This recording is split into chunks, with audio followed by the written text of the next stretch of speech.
If you recently purchased a POM Pepper Spray unit, whether that be the clip, the keychain model, all the way up to the home defense unit, here's what you need to know. Firstly, pepper sprays actually have an expiration date. To find the expiration date on your unit, simply undo the bottom from the top half, and you'll see the date written on the bottom of the canister. Note that while the expiration date can be many, many years from your purchase date, POM does recommend reordering every few years to ensure your formula is nice and fresh. Note that to maintain the effectiveness of your unit, you should be shaking it periodically. I personally carry the keychain unit every day, so when I leave the house, I'm sure to give it just a small shake. When it comes to how to use the unit, most POM units have a flip-top safety cap. This prevents you from accidentally engaging your pepper spray. Simply slide your thumb under the cap and press down to engage. Note that we do not recommend you wait until an emergency arises for you to learn how to use your pepper spray. That is why POM sells a training unit. This is an inert unit, meaning there's no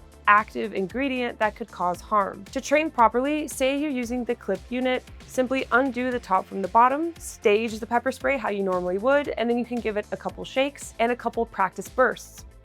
We recommend practicing this with a partner so long as you are both wearing safety glasses. And note that yes, although these are inert units, safety glasses allow you to actually aim. Once you spray and remove the glasses, you'll be able to see the contact you actually made with the spray. The training unit is meant to give you reps when it comes to accessing your unit, getting used to the flip-top safety cap, spraying, maybe moving and spraying, especially in different environmental conditions, as well as learning the actual pattern of the spray, as all pepper sprays are different. Say there's an accidental discharge of the fluid and it gets on your face or eyes, tilt your head completely sideways and run cool water down your face. You don't want the water running straight down onto the rest of your body. Try to tilt your head sideways and then pour it like so. Avoid rubbing your face with the fluid on your face, and if you have contacts, you'll need to remove them. If you have any difficulty breathing, swelling, or these symptoms don't improve, you need to seek medical attention. Do not leave your units in direct sunlight, and try to avoid leaving your units in things like your personal vehicle over a long period of time, especially during the hottest months of the year. Note that you should always keep pepper spray away from unauthorized users, examples including children. Finally, note that pepper spray laws and travel restrictions vary. You can use the legal resources on the POM Pepper Spray website. In the meantime, be sure to check out the laws where you live, and if you're traveling anywhere, be sure to compare those laws to where you live as you're crossing state lines. The goal is not simply to just own pepper spray. It is to train with it, carry it consistently, and ultimately make it part of your lifestyle. For more information, check out our educational videos on our YouTube channel.